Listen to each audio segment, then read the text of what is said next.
We're streaming here on YouTube also. There we go. Okay, and welcome to the YouTube crew. And get that going. There we go. The Facebook crew, the YouTube crew. Crew. There we go. Okay. I guess we have to say, starting off the bat, we're sorry we're late. I know we said 11, and traffic and obstacles and stuff just got us today. So my bad. And rumor has it that Dr. Joe went through the drive-through at McDonald's 3 times. But well, you see, it was one thing that I will stay out there to everybody. First of all, hey, thank you for supporting the watch, and thank you for Eric Woodson, and thank you for your service. And I just like to say that I'm very excited, and I'm just giddy for just all the good news, because I guess what I'm saying is that Queen TT just announced that. Joe, you're really going to lead off with that. Yes. And get everybody in a great mood now. Okay, go ahead. In a good mood. Is it? No. Oh, wait a minute. I don't want to do that. And hold on, let me get out of this. I messed up here. But anyway, the my God, Joe, you just launched nuclear missiles in North Korea. Okay, there it goes. Okay, sorry on that. We have a 33% reduction in crime in Columbus, Georgia. In Muscogee County, which is really Chattahoochee Valley. What's that based on? Is that based on the 2007, 2008, 2009 crime statistics? No, I think that's based on delusional thinking and I mean what she said. She said it was something from something, but that's not word. Well, I woke up this morning. I guess that last night, literally, it's what was it that we saw? Thanks, Stacy. So literally, the 2 shootings last night. Those are people firing celebratory gun blasts up in the air about our low of crime. Is that what that was? Oh, okay. All right. Yeah. Well, I woke up this morning and I was seeing some comments over there. Our friends over there on the Columbus, Georgia Concerned Citizen page just don't seem to be taking the mayor to their heart. I just don't understand. But I was laying there looking at some of the the comments and stuff, and it just hit me like a ton of bricks. We need a new campaign. We need a slogan. We need a slogan for Columbus. And I don't care if you steal this idea or whatever. Go ahead, steal it. It's coming right now. But it's the old thing that's been going around, with the kids and stuff. The bye Felicia, bye Felicia. Well, you know what? From now on, when you see the mayor on the street, when you see her at the meetings and everything, bye, Teresa. Bye. Bye. Bye, Teresa. Hit the road, Teresa, and don't come back no more. Yeah. No more. The song from I don't know the correct song from it, from the Titan football movie. Pat, can you bring We that Are the Titans or whatever? But the hey, goodbye. But anyway, there's an idea. Bye, Teresa. Bye, Teresa. See you on the way. See you. Whether you make it to Atlanta or you think you're going to make it to Washington D.C. and take Sanford Bishop's seat or whatever. See you. But Columbus don't need you no more. Did you check our audio on that, Pat? Make sure we're looking good on that. So anyway, hey, on some really upbeat news, you got to love the U.S. Mail Service. And yesterday I got a letter, an official letter here. I don't know how good people can see it. And I guess you can't see it over there too good. But Sorry, you just said hit the road, Jack. That's right. Hit the road, Teresa. Yeah. But I've got a letter here. Let's see. Notice of court action in the court of Russell County, Alabama, state of Alabama versus Eric Scott Woodson. Okay, and I'm going to let Joe take a look at it here because it's got some Latin in there that I don't pronounce real good. But in a nutshell, for the people that don't know my story, last February, a lady out there in Crawford, Alabama, who I can now publicly name because it's a matter of public record. Okay, our audio is good. Mrs. Vanessa Butler, okay, of Crawford, Alabama, okay, was upset over some comments that I made where I didn't even use her name. I just named her actions. And the community out there knew exactly who I was talking about. So First thing she did was run to the Russell County Sheriff's Department. Do something, you know. Now, I don't know what the relationship is between Sheriff Taylor and Mrs. Butler. I don't know. I'm not claiming anything, but there seemed to have been some preferential treatment. And the fact that there was no evidence against me whatsoever of any criminal wrongdoing, I was still arrested. Okay, we're not going to go into all the nitty gritty. I'm not going to put you through it all for the people that know the story. But here's the basic line. 4 months with the state of Alabama offered me a plea deal. Oh, we'll drop the whole thing if you agree not to sue anybody. Nah, that didn't happen. So they drug it out. Kenny Davis, in his infinite wisdom and his courtroom experience, drug this out for 4 months. No evidence of any wrongdoing. All his criminal, prosecution experience in the courtroom, and he couldn't look at a case and see that it was baseless. Okay, didn't have the intestinal fortitude, the manliness. Get what I'm saying? The manliness to say there was no case here. Drug it out for 4 months, and then somehow either Mrs. Butler got upset with him or she was coerced into writing the Attorney General of the state of Alabama and asking him to take over the case, which it took him about 2 days to say, nah, we ain't doing it. And to quote the Attorney General, state of Alabama, the Attorney General of the state of Alabama, we see no wrongdoing that rises to the level of criminal activity or criminal violations, okay?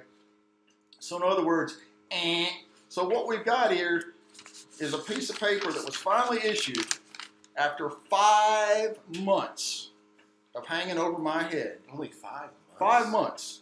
That Kenny Davis couldn't come out and say, well, there's no case here. But, so, whether you want to say it's incompetence or there was something personal here, he was doing a favor for somebody, I don't know. Who was he doing a favor for? The Sheriff's Department? This lady, Vanessa Butler? I don't know. But the bottom line is here in black and white on 2 pages. And I'm going to let Joe read the what do you call it? What's that old term? That's the stats for no. Yeah, but what's the language? It's Latin, right? Latin, yeah. It's no prosecution. So in other words, can be done. They're dropping the case. They're dropping the case. It's nothing. They never had a case. There's nothing there. They never had a case. They knew they never had a case, but they thought they were going to put me through the ringer. And here's the bottom line to whoever is listening out there: this ain't slowing me down. This didn't get me. It got me a little fired up. Yeah, but I get fired up when people come at me. Okay, you come at me with baseless rumors and innuendo and just a bunch of, a handful of dog doo-doo, and you throw it up against the wall to see what sticks. Okay, you played the system. You played the system. Now it's my time to use the system, okay? You brought baseless charges with no evidence. The local prosecutor says there ain't no case. The Attorney General said there was no case. Guess what? It's time for the civil case now. 706-940-0541. 706-940-0541. Pat, you might want to put that up on there. On the I'll get that up there. So here's the bottom line. Mrs. Butler, you can try whatever you want to try with whoever you think you know in elected positions. It ain't going to help you, okay? You can remove your daughter from the Russell County school system and go away in shame and go down to Beauregard and try your little tricks down there, but you'll have even less success in Lee County because Lee County don't owe you nothing, all right? And me, I'm still going to be as loud and as boisterous, and I'm going to be right here doing what I've always been doing for the last 4 or 5 years. So, folks, I know you've had to put up with these posts. I know you've had to listen to me, and I apologize, but I've had to be quiet for a long, long time at the advice of the good counsel. And I want to tell you, the people out there in Russell County that are listening, I don't care who's listening, the next time the district attorney's office comes up for election, you need to look long and hard at who you put in that office, okay? But you don't need somebody like Kenny Davis that runs away from little cases like a screaming little girl that sees a spider. When you're one of your relatives is run down in the street and he wants to give the case to the Attorney General because he can't try it to get him out from under the spotlight, you don't need a man like that. When your son is run down in the front door, within sight of the front door of your house, and you want to plea bargain the case down because it's too hard to try, and you want to tell the family, oh, we're going to plea bargain, or in my case, where it's totally obvious to everybody there was never, ever any evidence, and anybody that wants to come and look at the evidence that the Russell County Sheriff's Department tried to put up as evidence. I think we have some audience reaction to this. Yeah. I think it's, so the bottom line is, the next time the district attorney's office is open, you might want to look for a better candidate that's not. All right, Eric. That's not a weasel, okay? Because in my opinion, okay, Kenny Davis is a weasel, and from what I hear, he spends most of his days stuck in his office watching red box movies. And all those defense attorneys and stuff that don't see you in court, Kenny, they're talking. They think that you've lost your way to the courtroom. So, I know you're waiting for that big case like the one that took you 8 years to get a conviction on. The mama hiring the hitman and stuff. It only took you 8 years. But, if that's on your resume. And another thing, people of Russell County, you need to think long and hard. When he finally fades away from memory, don't name nothing in Phoenix City after Kenny Davis, unless it's like a Porta-John or something, okay? All right, that's all I'm going to say about that. Eric for office. Yes, Eric for office. Yeah. Well, all right. Well, let's see what the listeners think. There it is. Only took 5 months. Justice prevails. So, anywho. We do have some people that have come on, and Sherry says, keep up the awesome job. And also, Bobby Malaby says, hi, Joe. What's the background on this story? Eric. Which story? Well, the one you're talking about right now. I thought I gave it all out there. Well, what it is basically is Eric's over in Russell County, and that there was a person that came out and on Facebook. Can we put it in a nutshell? Yeah. Her feelings got hurt because I posted some stuff on Facebook. Hurt feelings. And, I mean, not anything. And she actually tried to criminally charge Eric, and and the Russell County District Attorney's Office actually, they got a warrant and arrested him on this on making. I don't mean I'm not talking about like threatening statements. I'm talking about like saying mean things on the level of like you're a doo-doo head kind of stuff about that level. I think Kenny Davis said, and quote, I'm not sure about this 100%, but I think it was felony rudeness. I think that's what they charged me with. Oh my God, felony rudeness on that. So Let's all right. So let me ask you. So if that's correct, in the state of Georgia, the warrant should say accused of felony rudeness, Teresa Tomlinson. Is that what it should say? Oh, I don't know. Okay, we have a new comment. From Kerr, it says, you better look at the monument in Columbus real good of Confederate monument. They have started some crap on the Columbus Concerned Citizen Group about trying to get rid of it now. Well, I wasn't ready to go there yet, but I'm sorry. Hang on. Kerr Dav is our unofficial, and he's on several different pages, but he is our unofficial photographer / county area weatherman who sends pictures and weather updates. So we appreciate Kerr. But go ahead, Joe. I knew this was coming up sooner or later, but let me tell you some dollar supporters out there. I guarantee you, and if any of the political people are listening, that's not going to happen. That is not going to happen in this city on that. And any elected official out there listening on that, I and thousands more, we will vote for Bozo the Clown before we vote for you. We will run your butts out of office. And you will never be in office in this town again. And we will run your butts out of the city of Columbus. You will not disrespect, not you, Kurt, thank God for you. I'm talking about these people that are saying this on the Concerned Citizen. you will not respect my family history. Now, I respect yours.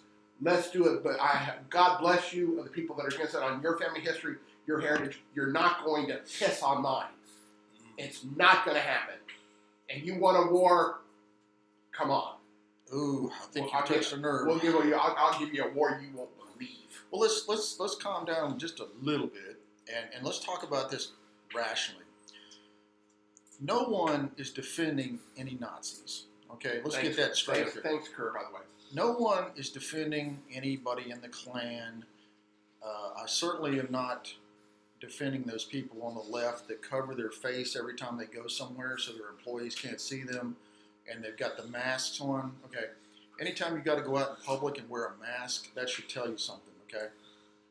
Now, Donald Trump was correct in one thing.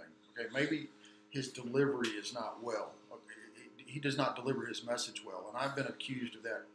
There's one special lady here in the area that has always said, your message is usually on point, but your delivery really stinks. Okay, and I have to agree with that. So here's my point. Hello, Woody. This is America. If you apply for a permit for free speech, and it gets approved by the court system, and the powers that be say that you have the right to hold a protest, then you have the right to protest. If another group shows up and has the ability or the mindset to cause problems, in other words, if you come in body armor, bringing rocks in bottles filled with the urine and feces and mace and stuff, and I'm not defending either side because there was violence on both sides. And you can't justify violence on one side because you don't agree with the message on the other side. Can we all agree on that? Yeah, Eric, I got to say for a second.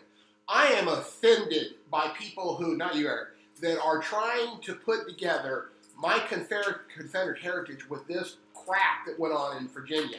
They are not the same thing. Yeah. The Confederate heritage, the monument that was erected in 1898 was erected by the Lindsey Rutherford chapter of the Daughters of the Confederacy to honor people who died during the war between the states defending our homes. We had Union soldiers that came across the Chattahoochee that burnt this city to the ground. Everybody's houses, not just rich white people's houses, everybody's houses on that. This is my family. What do I think about that? I want to make a point of how much I'll defend this. My children and my grandchildren, I named my children's middle name after my great-great-grandfather, who was a captain in the Confederate Army. And my grandchildren's middle name is the same thing. Do not tread on my family history. I'll leave yours alone, leave mine alone. This is not 1865. The things went on there were for today, were wrong. I'm not justifying that, but I'm talking about honoring the monument down there is honoring the sacrifice of people who gave their lives defending their home. Now, I want to tell you something. This revisionist history that's being put out is going to stop on that. I heard something about in Fredericksburg or something that they were going to take down a statue in Kentucky of John C. Breckinridge, the 14th president of the United States, because he owned slaves. Well, you know what? I got news for you, Columbus, Georgia. What are we going to do? Are we going to go down and take down the Horace King Bridge? Horace King was a free man of color who owned 5 or 6 slaves. You want to lay some money on that? You want me to prove that? Because I can prove that on that. So, just to say that, let's let that go. Let's respect each other's history, but don't come and tell me that I've got to disrespect the grave and the memory of my family on that. It's not going to happen. And let me tell you something. Don't make that mistake. Don't make enemies where you had friends. The people who do that. And don't compare neo-Nazi skinheads and that garbage going up there and those idiots on that disrespect. I got this right. Let me tell you something, Eric, you may not know. Do you know that in 1961, when the Georgia flag was changed to have the Stars and Bars of Confederacy on that in honor of the 100-year anniversary of the war between the states, do you know who was against that? No. The United Daughters of the Confederacy and the Sons of Confederate Veterans. They said, this has no place on that. This is a historical thing. This is a historical thing. It should be on a state flag. Yeah. It should be in a museum honoring people. Real quick, what's the number here? It's 706? 706-940-0541. 706-940-0541. Yes, and you know what? I know I'm very adamant on this, but I'm angry about this. And I'm angry about people. Let me tell you something, Eric, you don't know, okay? We live here in Columbus, Georgia, right? Mm-hmm. Hey, guess what, Columbus? We got out at Fort Benning right now. We have Nazi soldiers that were POWs that died here that are buried out at Fort Benning. Nazi, N-A-Z-I, soldiers that were at war with America, all Americans that were prisoners of war that died here, that are buried here at Fort Benning, Georgia. And annually, every year, representatives of the German government come and decorate their graves. Yes, here in Columbus, Georgia. I don't hear y'all complaining about that. Well, where's so what are y'all? So the people that are against the Confederate monument, are you supporters of the Nazis? You're the people supporting those people. Where is it going to stop? So it's going to stop right now. Right now, we're talking about these Confederate leaders or whatever people, anybody that supposedly owned slaves. Or so, what if we went back a little farther? Trump said it the other day. George Washington had a plantation. He owned slaves. Thomas Jefferson. Ulysses S. Grant owned slaves. Thomas Jefferson lived on top of a mountain just over Charlottesville, overlooking Charlottesville. Okay. Did you know what I just said? Did you know that? Did you know that the commanding general of the Union Army, his wife was a Southerner from Missouri. When they were married, his father-in-law gave them 2 slaves. He had them in 1863 at Gettysburg. They were slaves, and Abraham Lincoln wrote him a letter and said, you know what? I really don't think it's a good idea that I'm out here promoting emancipation and all this kind of stuff like that. And the chief of the Union Army has 2 slaves. So you know what he did? He said, oh, okay. So he freed them and made them his manservants. All right.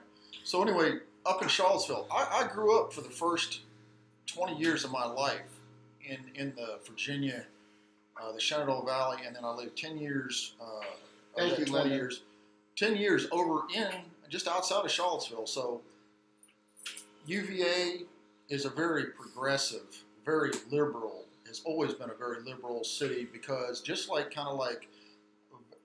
way more liberal than Auburn ever will be, okay? You've got the Virginia, the UVA Law School there, the medical school, you've got engineering school there. It's a very liberal city. So when people started talking about Virginia and from down here, if you don't know what Charlottesville is all about, if you don't know what Virginia is all about, don't comment on it because you have no idea what you're talking about. There is not a bunch of people running around in sheets and burning crosses. There are not a bunch of skinheads running up and down Interstate 95 and Interstate 81 with swastikas and stuff, okay? A lot of farmland. There's a lot of horse country up there. Up in Northern Virginia, there's a lot of rich, progressive people. The family that owns Gulf Oil is up there living in Middleburg? Anyway, there's a lot of money up in Virginia, okay? The people that came into Charlottesville were bussed in, okay? They were bussed in from other places, brought in, okay? What their purpose was, I don't know. Was it a horrible act, a cowardly, horrible act to drive that vehicle down that narrow street at that high speed and kill those people? Yes, it was. And he should be prosecuted to the extent prosecuted. No, he should have been taken out of the car and put up against the wall, shot. And he should have been shot. Okay. That animal that and I would have had no problem with that. People, I have no problem with that. Okay. And I want to tell you something. See, that's what we have here in Columbus. It's the same thing they have there. When we have these problems in Columbus, if we ever have, it's people that come in from outside of Columbus that start agitating people and making things right. Those people, those white separatists, those white supremacists are a bunch of trash up there. And they come up there and they came in there to start, and both of them did that, both sides. And the people that were fighting against were no better. Well, there's actually maybe like 4 different groups up there, people. Do you actually, when you got to turn the volume down on these, I don't care whether you watch CNN or MSNBC or Fox or CBS, NBC, you got to turn the volume down and you got to research. There was like 4 different groups up there, maybe 5. You had the Nazis. You might have had some Klan people up there, okay? You had Black Lives Matter. You had the Antifa people that don't care what the cause is. They're going to be on the other side of it to cause problems. They're going just to throw rocks and start fights. They're the guys with their face covered, okay? And this time they showed up. You know, they took something from the military guys and stuff, and they came with helmets and body armor and stuff like that. And everybody's learning that if you're going to go to a riot, you got to protect the old noggin, and you got to, you know, wear shields and stuff to protect from flying objects and stuff. Anyway, you had townspeople that felt strongly on both sides. Yes, we think these monuments are you know, they're offensive to us, and you had the people like Joe that wants to protect their history. There's a lot of history in Virginia. It was one of the first colonial states. Okay. John Smith, Pocahontas, Jamestown. It all started right just about 2 hours east of Charlottesville, down there in Jamestown and Yorktown in that area. Okay, a lot of history there. But where? This is my point. Where are you going to go after we start talking about the Confederacy and we talk about slavery? Do you want to close national parks that are named for famous battles from the Indian Wars? Do you want to change the names of military bases because Fort Bragg, Fort Benning, Fort Hood, they happen to be named for Confederate generals? I mean, where in history do you want to stop? Do you think all of the people of the Jewish persuasion and the Israeli persuasion, they should get up and start protesting about the pyramids? Because let's be real. The Jews were slaves for over 2,000 years. Read your Bible. 2,000 years. Who do you think built the pyramids? The Jews and other slaves. Okay? There's a lot of leaders. There's like at least three major statues of Lenin in the United States and cities. Should people that experienced communism and their families that were persecuted and murdered, you know that Stalin killed in excess of 20 million people in his reign of terror.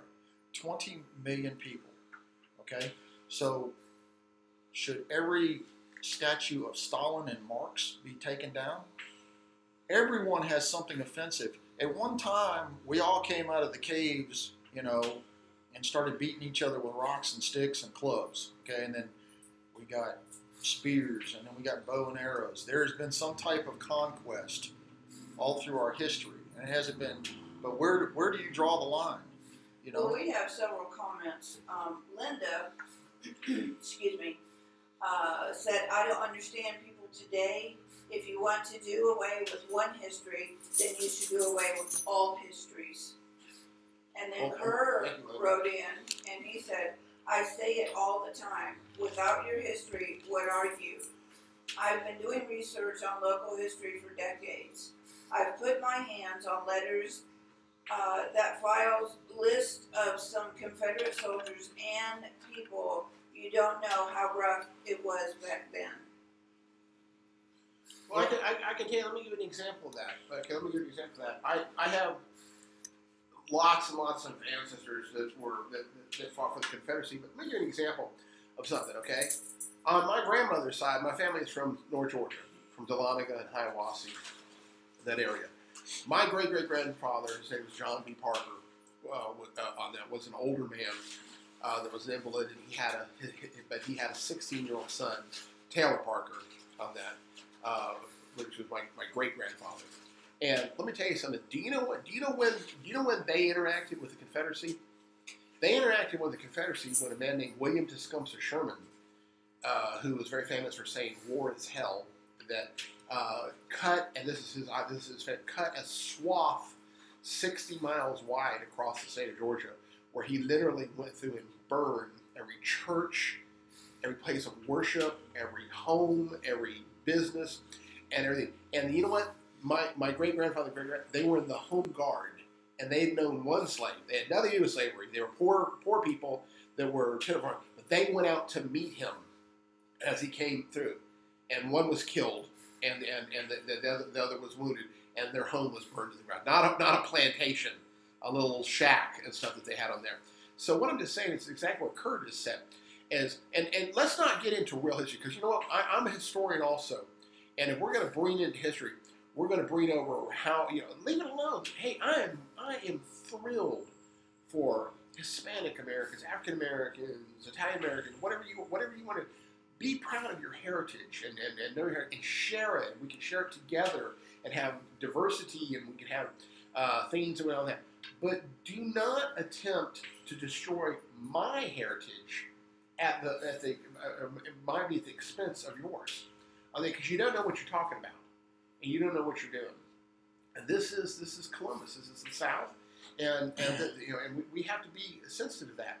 And the matter of fact, interesting, the monument, the Confederate monument on Broadway, was the first monument that was raised in honor of the Confederacy by a national group.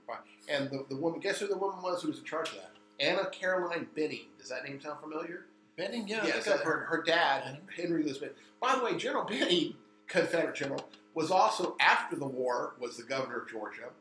On that, General Lee, Robert E. Lee, Robert Eustace Lee, who was the commanding general of the Confederate Armies, was also the president of Washington and Lee University, and was a devout Christian on that. And General Wheeler, who was a well-known cavalry commander during the war, he commanded all cavalry forces during the Spanish-American War. And speaking of Washington and Lee, a very progressive, very liberal lawyer. Well, I guess it's a university now, but it used to be a small college on a very nice down in horse country in the Shenandoah Valley, around Lexington, Virginia. Miss Pat, look at that. By the way, look at that stuff out last night. This liberal, it's very funny. This liberal college is literally right next to a Virginia Military Institute, the Virginia Military Institute, VMI, which is a military college that supplied a lot of generals down through the years. People like George Marshall.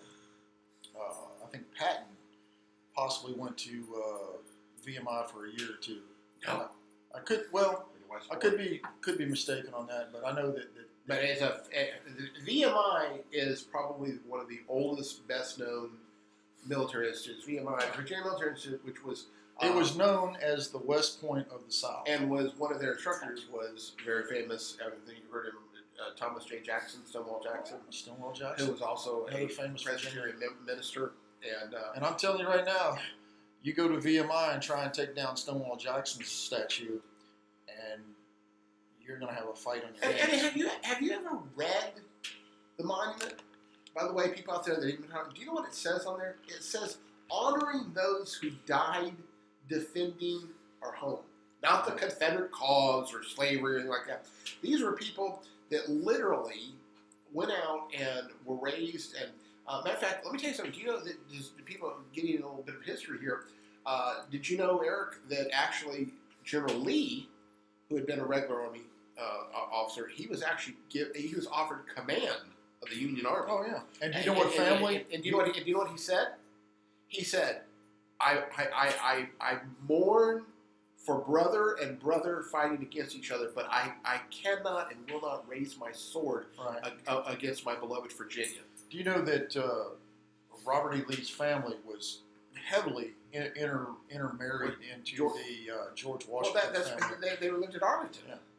And and also in the news today, by the way, can I just add one quick thing on that? Yeah, go ahead. By the way, when Robert E. Lee went to war, the first thing he did before he went to war, was he gave freedom papers to all the slaves that they had, because he said that he did not want him to die and something happened to them on that, and they stayed on that. And Ulysses S. Grant maintained 2 slaves until 1863. Where was I going? How about them apples? Anyway, I would give my left arm to be a VMI graduate, Eric. I was supposed to go, but I didn't. VMI, North Georgia Military, the Citadel, those are all. We actually lived on the campus for a year or two when I was in elementary school. I had, my wife will tell you, Pat, you'll tell me that I got an appointment to West Point, and what did I tell you? What did I tell you? I really wanted to go to school, Pat. You wanted to go to West Point? No. What did I tell you that I really wanted? You really wanted to go to, it's in Delonga, Helen? Georgia Military. There you on go. that. And I could have, and I should have on that. But VMI. By the way, I wonder if they're going to go to all the Citadel graduates, the honorable Citadel graduates who on their ring to this day have a series of flags, and one of them is the flag of the Confederacy because it was Citadel cadets that fired at Fort Sumter on that. So on that. Well, I'm sorry. I apologize to everybody for getting so fired up on that. I got a little bit hot on that. I'm just, please understand, and let me just, and I won't say any more about this, is that this is dear to me on that. My family has honored this. My family, ever since my ancestors were fought in the war, we have named all our male and some of our female children our middle name after our ancestor. And my two grown sons' middle name is Redding, which is their name from Captain Gabriel Redding Coley, 9th Battalion, Georgia Cavalry, from our family is from Hawkinsville, Georgia. And I have two grandsons, Titus Redding Coley and Lincoln Redding Coley. And we continue that down. So you literally, do you understand, Eric, what I'm saying? People are literally, they're literally assaulting my own personal family by doing that. Yeah. I think what this really, when you boil it all down, all this stuff you've heard from the cities and stuff, are politicians who are scared that if they don't kowtow and they don't jump out there and try and be relevant. I want everybody that's listening to this, go to the dictionary and look up the word, if you're not, literally look at the definition of the word relevant, okay? And these politicians, even here locally, are trying to be relevant because they haven't done anything. But they have future plans and they have these future goals. They've got to keep their name out there. So when there is something, they say Democrats never let a bad thing go to waste. So when something happens, they've got to put out a statement, whether it applies to the state of Georgia or the city of Columbus. We've got to put a statement out there because we've got to be relevant. We've got to be in the memory of these people. We've got to show that we're doing something, And all it is about votes. Can I ask you a question, Eric? Yeah. Was there any statement put out by anybody? Anybody. I'm not even going to point the finger. Was there a statement put out by anybody earlier this year when a young African American, I think a 16-year-old, was shot 5 times in the face and murdered? Was there a statement put out on that by anybody? No. None. Right here. Right in Columbus, Georgia. You don't have to go, Miss Pat, did we have our nightly shooting last night? Actually, being that our crime has gone down, there doesn't seem to be a write-up in the paper about any shootings, but last night as I was laying in bed and I was looking on my phone and I was looking at some of the watch page and some other pages that they have around town, I was very surprised, and I told my husband, I said, wow, I said, this just came in, and he said, what? And I said, someone was just shot in South Columbus, and he said, really? And I told him what street it was on, and just a few minutes later, I said, oh, I said, and that was breaking news then. It was about 10 o'clock? No, it was about 9 o'clock. It was 10:02, the one in South Columbus. Yeah. And then we were sitting there, and just a few minutes later, just a few minutes later, let's see. Was that the guy that was shot on his front porch as he was sitting on his front porch of his house? I believe so. It was on a street that began like WWH, something like that. Yeah, Whittlesey, or not Whittlesey, but Whitaker or something like that. Yeah, something like that. It was, I can tell you, hang on one second. It was on... Thanks, Linda. Yeah, we had 2 shootings last night. Yeah. At least. Yeah. And Circle K's are back on the menu again. Our old friends at Stop and Rob have started... It was on Wickham Drive. Wickham. I knew there was a W in there somewhere. Then we were sitting there and I said, Joe, you're not going to believe this. There was another shooting in East Columbus on Amber Drive last night. Not to, is that close to y'all? We've been being on some very serious things. I'm going to bring up the thing that happened to me. That's funny, just to show you where we are. This is maybe a little light here, but we're not trying to deflect on that. But to show you where we are about our 33% less crime last night. How about this, everybody? This happened to me 2 weeks ago. we have down the road here on Moon Road. By the way, all you bad people out there, you better breed a lot of people and a lot of guns if you come after me, because you know what? I have them too, and on that, and I will shoot back. But anyway, thanks, Miss Linda. Thanks, Miss Elaine. Listen to this, everybody. 2 weeks ago, I was over at Willie Good Pizza and More down the road here, which is operated by Christian Ministry, and we had a gentleman came in and he asked to see, and I just happened to be there, and they said, "Can I see the manager or owner?" So I said, "Well, I'm close enough to one of those."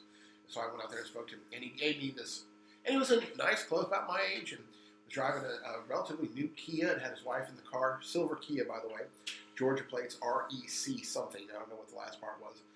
Came up and was very, very well mannered, and he said, I'm embarrassed coming to you. My wife said, swallow my pride, and he gave me this elaborate story, and some of you might have even heard this yourself. Was it a sad story? Yes, it was about how he was working in the ministry, and he was coming in with their trailer from Mobile, and just outside of Phoenix City, the axle broke, et cetera, et cetera, et cetera, and he was trying to find people to help him get enough money and he needed $22 more. Well, being that we are a Christian ministry, we said yes, and we gave him $22, and we said, have it. He said, well, I'll pay this. We said, no, it's a gift, because he said he was a pastor, and we said it's a gift on that. Well, here's the funny part, okay? Because, you never know. I agree on that. You never know what you're doing. Well, here's the funny part. Last night, our office for the ministry is about a mile up the road. I was in here in the office with some people having a meeting, and lo and behold, we hear the door knock about 6 o'clock. I go up to the door, open the door, and guess what? Guess who was standing at the door, Eric?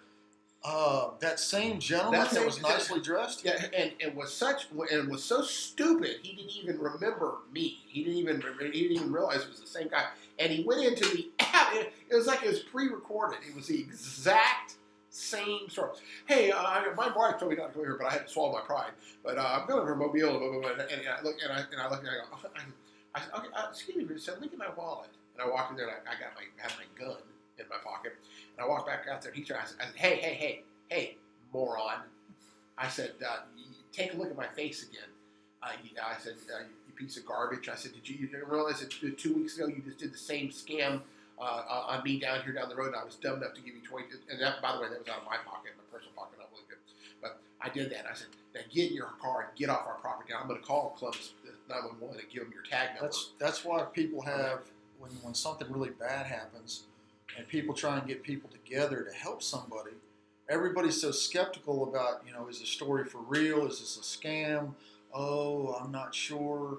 And we have to do a lot of question asking and checking with our friends and stuff and see, is this legit? And this guy seemed very legit. He did. He was well dressed, well groomed. He wasn't some street looking person. Yeah. Had his wife in the car. It was a relatively new car, and on that. But you know what? Don't get scammed. I love that, by the way, Kurt. So, Columbus, Georgia is the place to be. Thugs living is a life for me. It's Kerr's watching Green Acres again. Now, Kerr, from now on, I'm going to think you look like Eddie Albert. Okay. We do have some more updates. Yes, thank you. From people that are listening. 9 years of college for that. Linda said all history should be honored. And Homer said, okay, this is something that's coming up. We have it every year. Wow. It's Pray Across America. It's going to be September 9th at 10 a.m. at Brent David Baptist Church. It says we need to be praying for this country, which we do. Amen. Because it's in bad shape. Amen. You know what Tom said, so true. Before I even got it out a few minutes ago, I was talking about the shootings. Linda and another person said there were 2 shootings last night, which they knew before I did. And then Kerr, he also said, unlimited stores to rob and smile. Keep Chicago. Just give me your debit card and keys. Harris County is where I'd rather hide. I get allergic to crime life. I just adore the outdoors view. Darling, must I say, give me my poolside time. You're not getting it? It's Zsa Zsa Gabor and the theme song from Green Acres. But you know what, Eric? I'm going to bring this in. This last weekend, Pat and I met a couple, very nice couple, and we bought a piece of furniture for them, and we said, oh, so where y'all live? And they Forston, and they said up in Harris County, and they said, oh, I said, how long do you live there? And they said, oh, we're just been there 2 weeks. And I said, well, y'all from Columbus? And Columbus, I used to live off of Airport Thruway. And I said, really? Did you just, decide to move out of the country? He said, crime. That's exactly what they said. They said crime. This crime was so bad. They said they sold their house at a loss and moved up and bought a tiny little place up in Portsmouth. And then had a big house in Columbus on there. It's happening up there. You know what? Let's do that. Can we do that? Can we say a prayer? Is that okay with everybody? And then, you know what? We're going to say a prayer for Columbus and for the Chattahoochee Valley. Dear Lord, let's go to prayer. Dear Lord, this is a difficult time, and we need your guidance. We need your protection, and we need to help each other. There are so many more of us, so many good people, good souls out there, and we know that the devil, the evil walks among us, and we ask you to help protect our children, our wives, our husbands, our sons, daughters, our parents, our grandparents during this difficult time. And let us come together as a community in the Chattahoochee Valley and the United States to combat this evil out there, and also to help the people that have not only the evil people, but to combat them, but also to help the people that have gone astray, that we can bring back to the good, because there are some people out there like that.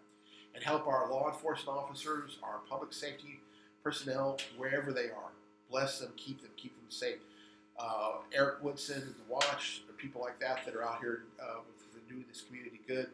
Thank you for that. Chaplain Paul Voorhees, Back Columbus Blue, people that are investing their time, their money, and their belief to try to make this a better place to live and a safe place. We ask your blessing, dear Lord Jesus Christ, in your name. Amen. And I also welcome all faiths to pray for us. Tom said a teen was arrested for Amber Drive shooting a short time ago.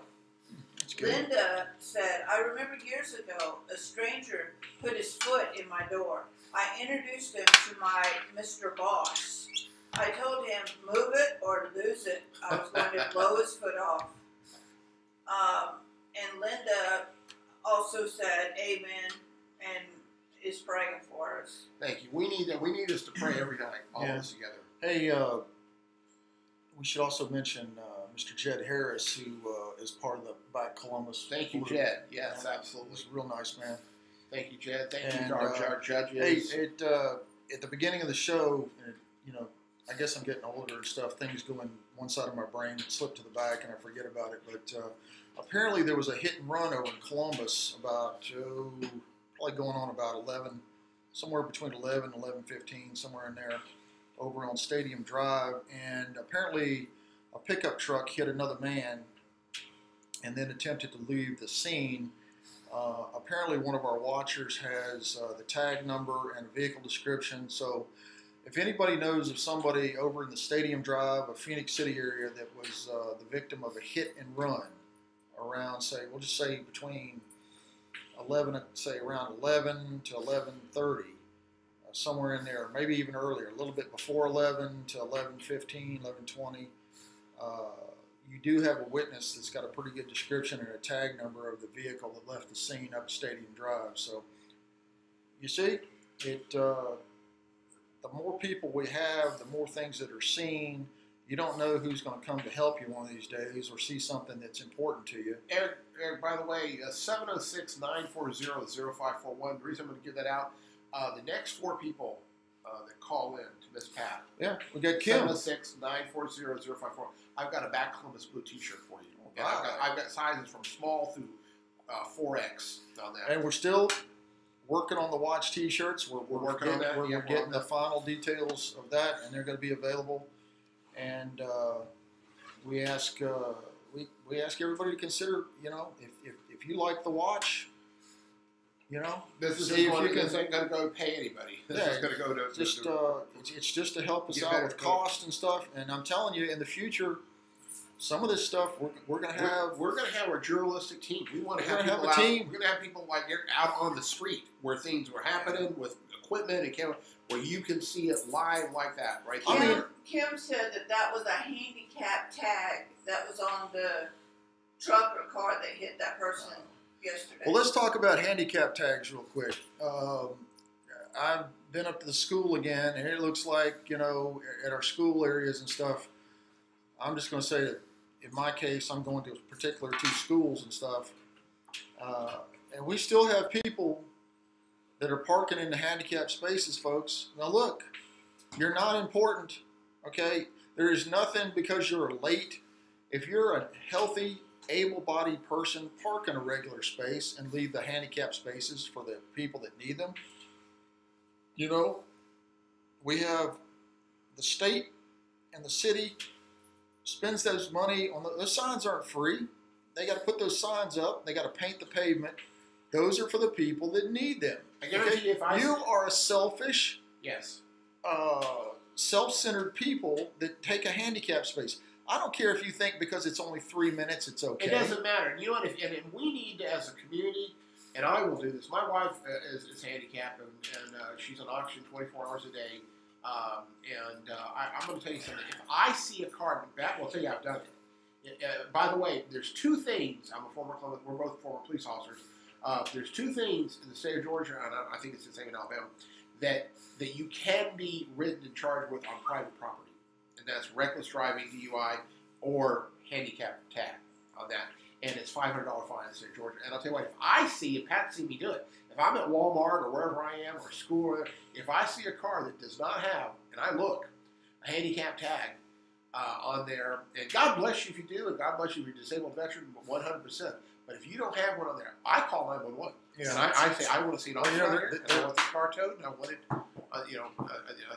want it done. There's a lot of people that suggest if you're handicapped, pulling in behind that car and just leaving your car there. And if it becomes an issue, let them call the cops, you know. Oh, this lady blocked me in. Well, why are you parked in a handicapped spot? Eric, I got an interesting announcement for everybody, too. You're pregnant. Well, yes. Oh, okay. Thank you on that. Now, those days are long gone. The closest I could be pregnant. Hey, the way things are going, you may...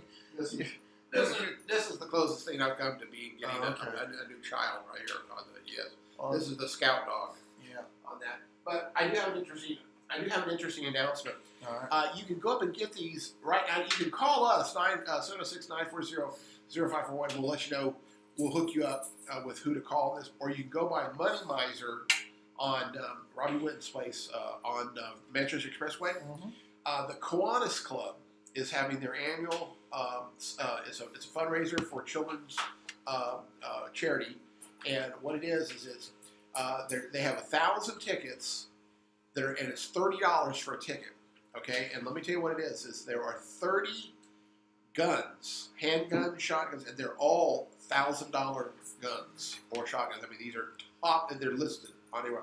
And when you buy one ticket, you get 30 chances. In other words, you buy one ticket each day, and it starts on the 1st of September. And for each day, on that day, they're going to draw a ticket. So if you don't get it the first day, you still got 29 more chances. $30, it's tax deductible. And you can't beat this. Robbie Witten at Money Miser said that if you come over there and you don't like the gun, or you don't want a gun on that, he will give you the value store credit right there at Money Miser to use. So if there's a $1,000 gun, he'll give you $1,000 credit and sort of buy anything there you want. So how can you lose? You can't. On that, $30 on that. You call it and give it to the Kiwanis Club to help children, and you are helping children. You're helping the Kiwanis Club, a great organization with people with their sight. I think that is that what it is. Something to do with that, but it's we know the Kiwanis Club. It's a great organization, and it gives you 30 chances to win one. There's 1,000. They're like $1,000 guns. There's handguns. Yeah. I'm talking about Glocks. They're like I think there's 3 or 4 Glock 19s. There's several. Linda just posted something, Joe. Linda said, it said that a police officer wasn't happy about having to come out and take a report on a handicapped space. Well, you know what? It comes with the job. Linda, can I ask you don't get to be happy or unhappy about calls. Linda, what you need to do about that, and I'm a former Columbus police officer, what you need to do that, you need to call Chief Bourne about that. Well, it depends on where. If it was over in Alabama, don't call Chief Bourne if it was in Alabama. Wherever the chief of police is, because they need to know that. That officer is not a good officer. That officer should never tell you that. That's the kind of officers that make, and I'm as pro law. I was a police officer and a deputy sheriff and an airport police officer. And I'm as pro law enforcement as you can get. God bless them. I work here. I'm on the board of Back Columbus Blue. But they need to know that that's some lazy, good for nothing piece of garbage. It doesn't want to do their job. This is no joke. Sometimes officers, you know, some departments and stuff. You got a specific time. You get a specific time to go eat, and they try not to call you. But some departments are small, and even when you're out on your lunch break or your dinner break or something, and you order a meal, sometimes you get that call where you got to go. Linda, how long ago did this happen? If you miss your meal, you miss your meal, but you can't get upset about it. It's part of the job. And if you get upset about being called out to calls, then maybe you want to go, you know, be the dog catcher or run for mayor of Columbus or something easier than being a police officer. But you don't tell people I'm not happy about coming out to the call. Stay in your lane. That's not your responsibility to show your displeasure because you're out 5 years ago. Okay, well that happens and stuff like that. But I'm going to tell you something. So that wasn't current. But you know what? And I can tell you though, like here in Columbus, Chief Boren, if you have a negative experience, and we're all human beings, we're all capable, and there are there are instances, and I know that, and Eric knows that, and anybody that's in law enforcement, there are officers out there that are not doing what they should be doing. Call the chief police. Call your counsel. Boy, you really want some action. Call your councilman. I call council. They get so sick of me. I call them on this every week on that. And I can. If you go to the Columbus, Georgia website, or you call the 311 Citizen Service Center, any one of those, and ask for your councilman. You can ask them if you don't know what it is. You give them your address. They'll tell you who your councilman is, and they do answer the phone and give them HELL toothpicks. Tell them, say, you want this done. This is from Kerr. You said this was from Elaine 22 minutes ago, I guess, on the Northeast Columbus Neighborhood Watch. CPD is looking for a black male, blue shirt, on foot on University Avenue and Edgewood Road area around the Dollar General, wanted for armed robbery or attempted. Let's give that again. Okay, that's University and Edgewood. Yes. You know who lives in that area, right? On that. The Colonel lives in that area. Yeah, he does. The Colonel. Good luck with the Colonel. You don't want to run into the Colonel if you're a criminal. That's over near Mohina Woods. That's near the Shriners over there on that. This is Speaking of the Colonel, what is up with the Colonel? Where is he at? He's keeping busy. We've got probably the CBD house from now. That's it. Thank you, Lynn. Thank you, Kurt. We are the citizens. You're right, Lyndon. You're like Tom. We're the citizens. I got news for everybody. The mayor does not run this town. The mayor does not even get a vote on council unless there's a tie. Did y'all know that? 6 votes does anything. It's not the mayor's budget. The mayor makes a recommendation to the council. The council votes. The council can outvote the mayor on anything unless there's a 5-5 tie that she gets a vote. Who's still with us? You remember my idea from the beginning of the show? Bye, Teresa. Bye. Bye, Felicia. Bye, Teresa. Bye. Tom said that this person is probably not a CPD officer now. And Linda said, that's me. I'm not afraid to speak my piece. Yeah. I can answer that, Homer. Homer, in the state of Georgia, you can take a ride on a red unless it's marked. In other words, you can take a ride. Now, what you'll see is that on the light or on the sign, it's usually a light where it'll say no turn on red. So if it is not marked, you can take a right on a red light. I woke up this morning. I tried to find it on the news last night. I didn't hear anything about it on the news. But from the Alabama side, for the Alabama people, I need some help. What was the final count on the election yesterday for the Senate seat to replace Senator Sessions? Who got the nod? Is it a runoff between a couple candidates? Did Mr. Strange get it? Mr. Moe? Mr. Moore? Who? Well, everybody knows that. Anybody know? Kind of check in with us on that. That's like also interesting. Homer, in the state of Georgia, also here in Columbus too. You can do a U-turn unless it says you can. If there's a sign that says no U-turn with the X on it, you can't. If there's no sign, you can. Yeah. And again, on a red light, so make sure everyone says on a red, turning right on a red, on the light, it would say underneath the light, no turn on red on that. If it does not say that, then you can turn right on red. Now remember one quick thing. I'm just helping everybody. Remember now, so I was an ex-cop. When you see a red light, even turn on red, the Georgia law stipulates that you must come to a complete cessation of movement. So you have to actually stop. It can't be what's called a rolling stop. You've got to completely stop, then you can turn right or red. Yeah. That's how a lot of police officers give a ticket, because people are like, well, I slowed down and there was nothing, I took a right, then you violated the law. You've got a red light, you've got to have a complete cessation of movement, and then you can take a right. Okay, I see we have that world famous War Eagle fan that's just joined us, Miss Tammy from the Valley area. Hey, Miss Tammy, how you doing? Miss Tammy, I appreciate all the nurses from the medical center and stuff that you're sending our way, and because I can see that they're friends with you and stuff. So keep sending the medical profession to us. We appreciate them, and hope everything is good over there in War Eagle land. And it gets more. And bring this up. This is something that's so important to the community that we're talking to out there. Is, let's face it now, everybody. I'm a Columbus boy. I was raised here all my life. I've been here for almost 50 years, and I can tell you this right now.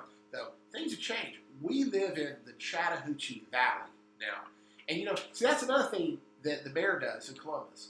Is the mayor says, and they probably do this in Russell County too. They go like, oh well, the crime stats over in Russell County don't have nothing to do with us. It's across the river. If there's 12 shootings in Phoenix City and 24 in Columbus, there's 36 in the Chattahoochee Valley. It's interesting that you bring that up, because the Lee County coroner just listed the 17th homicide over in the Lee County area. Let's just break it with some additional information on the suspect. Curtis got in khaki shorts, cargo-style white shoes. Again, that's a black male. Khaki shorts, is that a blue shirt, I believe?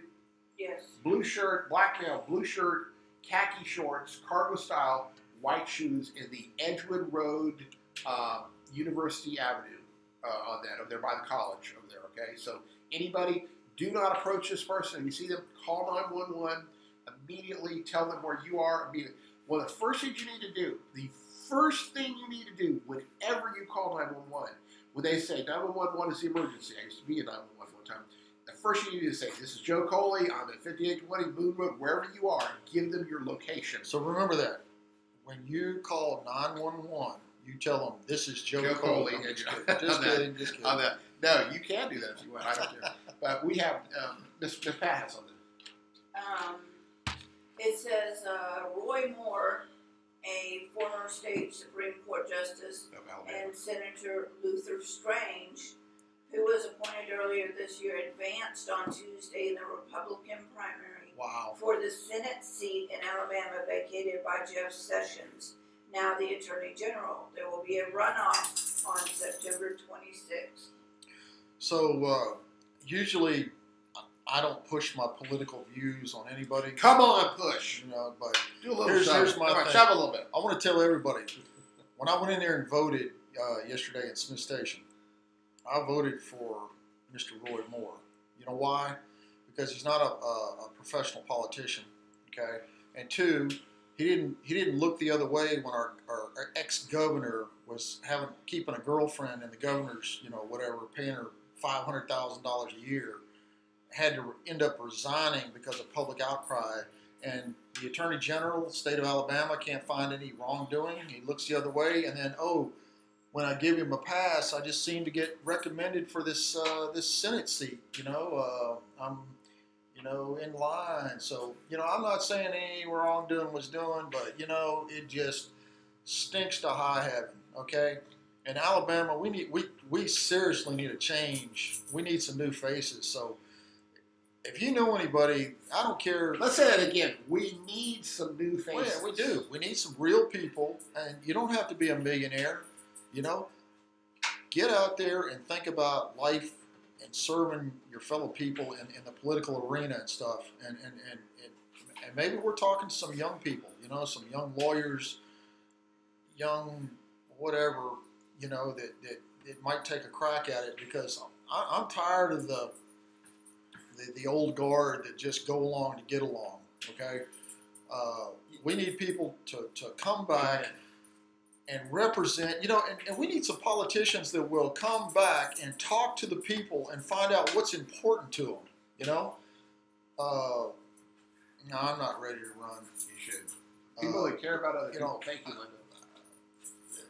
People get sucked to, Atlanta. They get sucked down into Montgomery. They go to Washington, D.C., and they go along just to get along, Eric, I'll tell you what, and I'm going to look everybody right in the face on this one. You know what I'm tired of, too, everybody?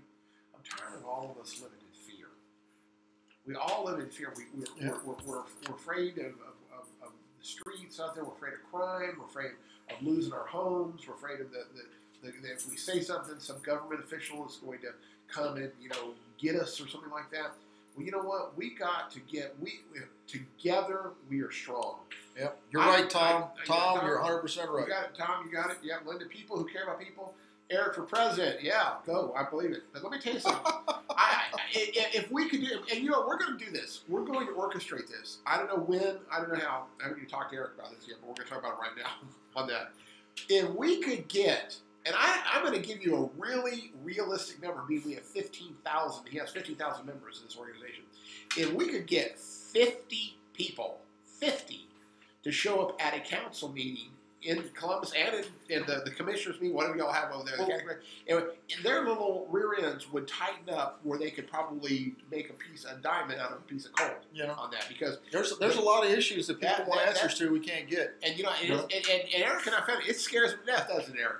We go up and start asking questions. They're like, I don't want to do it. I think that the city council meetings, and I'm not saying this is everywhere, but there's certain city council meetings that you go to that if you go to, you don't get to speak during the recorded session of the meeting. And isn't it amazing?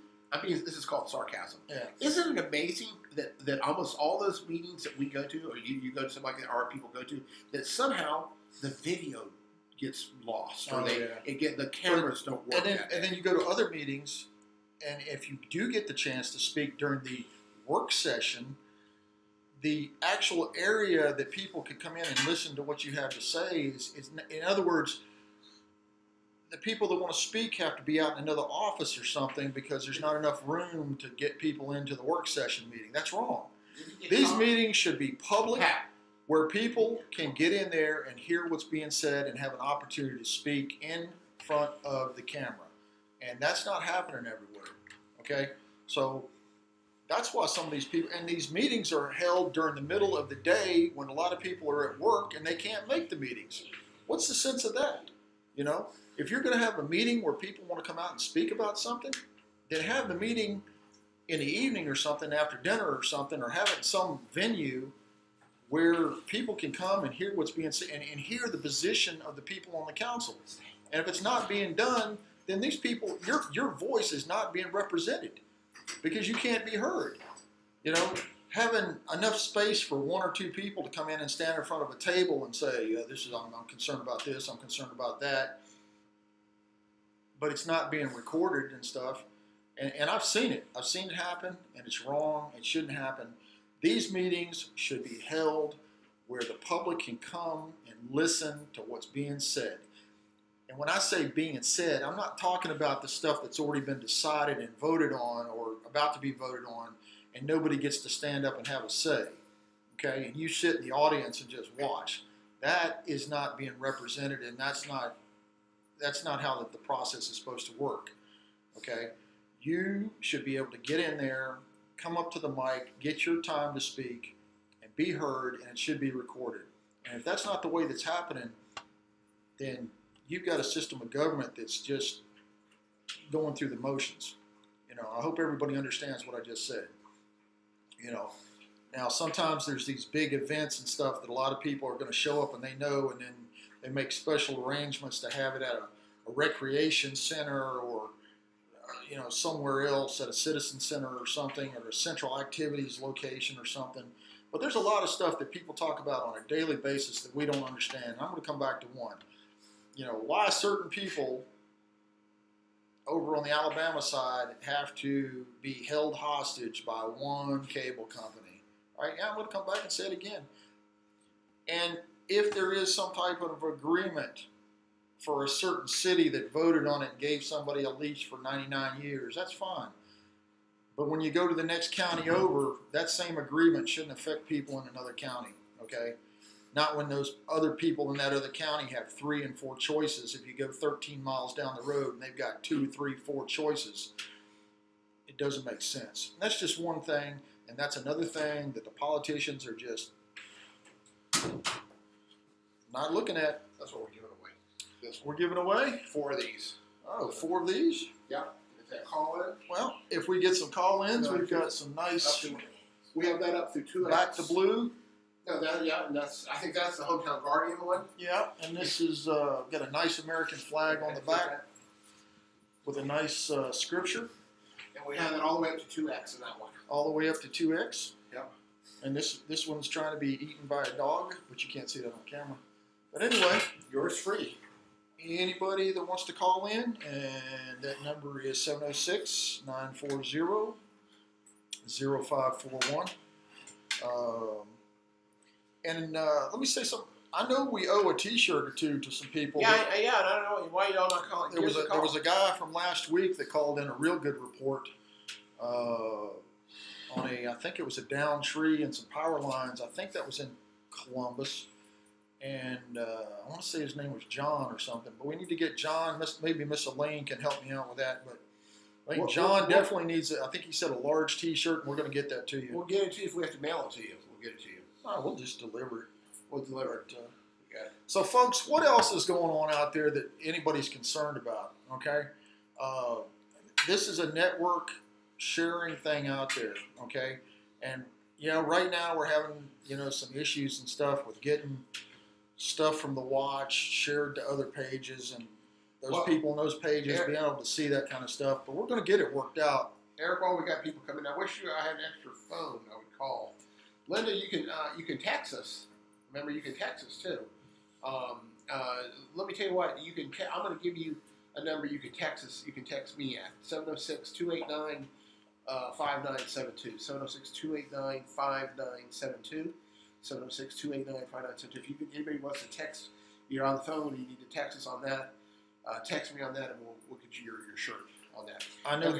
And Linda, by the way, if you can't do it right now, just call us afterwards at that same text me at that same number, and I'll get you a T-shirt. No problem about that. I'd like to bring up something while people are thinking about what they're bringing. The number is 706-940-0541. That's here in the studio. Now let me tell you, if you call here in the studio, you're not going to be on the air. You're not going to be on the air. You'll be talking to Miss Pat. Now we'll put you on the air if you want to talk on that, but you're not going to be talking to anybody on there. Tom, it's 706-940-0541 on that, and we can't put you on there if you want to go on that. Eric, I'm proud to say as of the 1st of this July now, we have Campus Carry for here. Now, I don't exactly, I think there's only it's only in the bathroom, in the library, on the second floor only, and it has to be after 10 p.m. that you can carry. Now, I'm being facetious, but. What are we talking about? Campus Carry. We now have Campus Carry.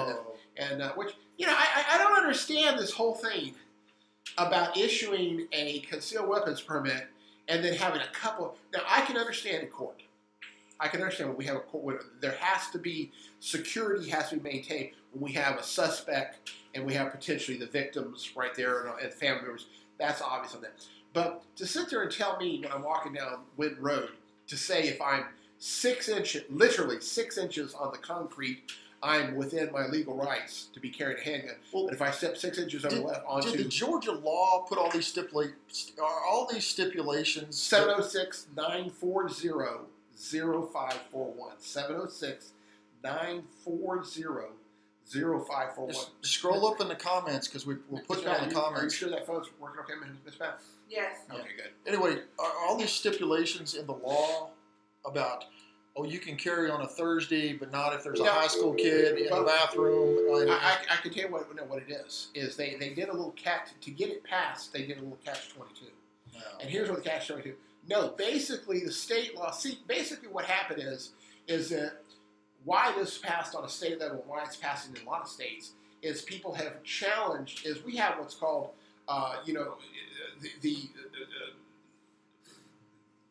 the levels of authority, and of course, federal sovereignty.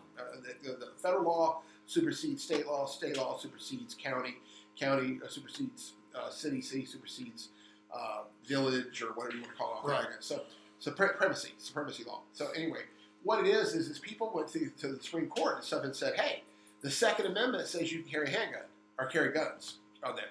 And the Supreme Court said yes. They said it is applicable to individuals. So people came back and said, well, federal law says I can carry a gun. Why can Georgia say I'm not? Because it supersedes it. So what Georgia did, which is what a lot of states do, is they said, okay, well, there's basically, other than like courtrooms, there's basically almost nowhere you can't carry a handgun, except with these exceptions. And that number one, that anybody that has private property can, and I agree with this. If it's your private property, if you own a business, if you so desire, you could put up a sign. It's not a criminal offense, but you can put up a sign saying, I don't allow handguns here. Or you can be asked to leave or take your handgun outside of that. Right. But now, here's what you're talking about. Here's where the catch-22 came in. The state legislature of the state of Georgia came back and said, while we are making these laws this way, we will allow the cities to reserve the right to have local ordinances. So therefore, because of that, right now, it's legal in the state of Georgia for me to bring a handgun into the government center. It's legal for me to bring it into Citizen Service Committee or center. The city of Columbus voted not to allow that on that. So it's now, and that's being challenged in court because again, how can a city ordinance override federal law on that? So, and of course, I don't really understand how it is. I guess it falls under national security. You would think if the federal government said I can carry a handgun, why I can't carry a handgun on a military base because that's federal property. Oh, we got a call coming in here. So Miss Pat's going to take that. I'm glad we're getting some people in here. But we've got, we turned her mic off. I think say something, Eric. Hello? Okay, Hello? yeah, Can you hear me now? On that, can you hear it now? Okay. Again, 706-940-0541 on that. So I can't believe that somebody out there doesn't have some issue that they want to talk about. Come on, there's got to be something. You don't even have to give your name. Just print something on here. There was this one small thing the other day over there on, I want to say somewhere over there near Ladonia, Smith Station area. There was some people concerned about a pack of dogs that were running wild through the neighborhood and stuff, 5, 6 dogs, and they were being menaced by these dogs. Well, it's one thing if you're on your you're on your own private property and stuff. You can deal with those dogs if you have to, but you need to call law enforcement. You need to call the dog catchers and keep calling until you get something done about these dogs. Don't let them just menace you.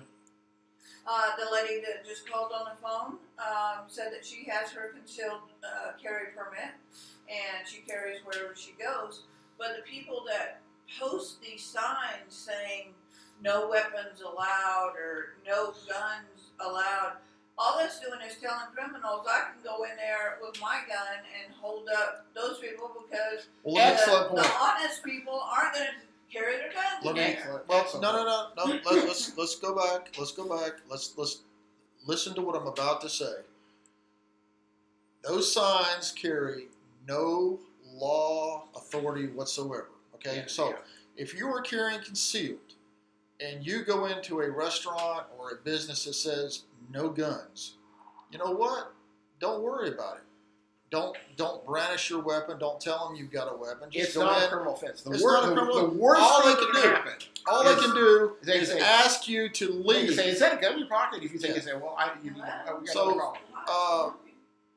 Just leave. Don't argue with them. And you're making an excellent point, though. Yeah. She's making an excellent point because, I hate to sound facetious, but this is a facetious moment. Yeah. I mean, does somebody really think that a criminal carrying a concealed pistol is going to go, oh my gosh, look, it says no weapons.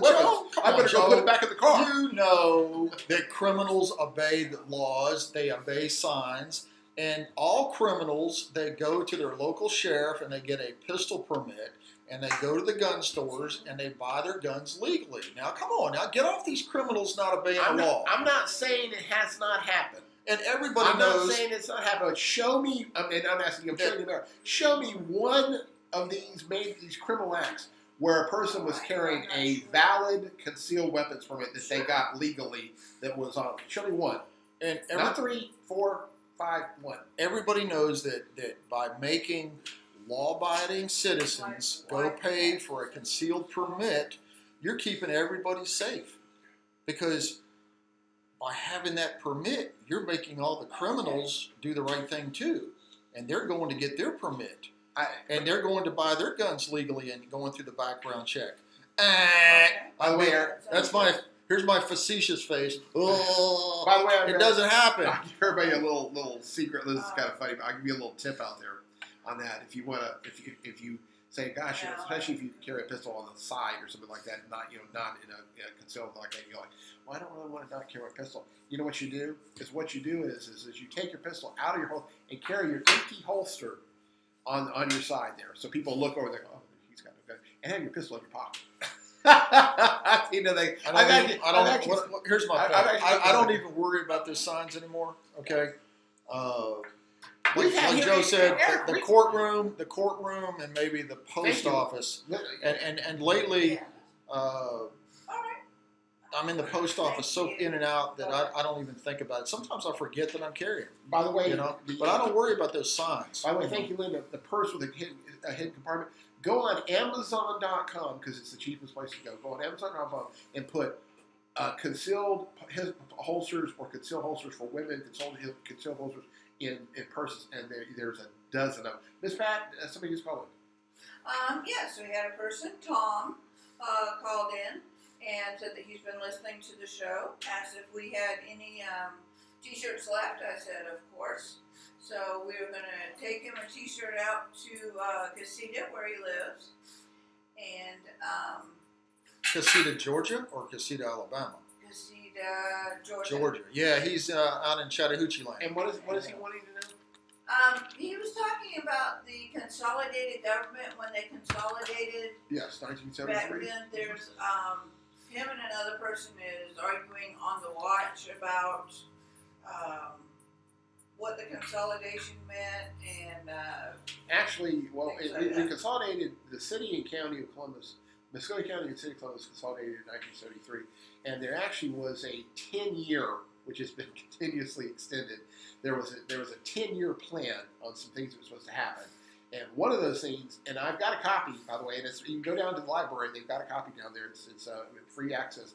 One of the things that was supposed to happen in the first 10 years was that all law enforcement agencies were supposed to be combined into one law enforcement agency, with the sheriff being the high official on that. And that has not since happened on that. And we've had commission after commission after commission after commission after commission where they've extended these things that were supposed to happen on that. But currently, let me give everybody what I am, as I said, a former police officer. I also teach criminal justice. Let me give you what the law is. I'm not an attorney, I'm not a judge, but I do have those credentials. Did you stay at a Holiday Inn Express? I did stay at a Holiday Express last night also. In the state of Georgia, now I'm saying in the state of Georgia only, the state of Georgia only.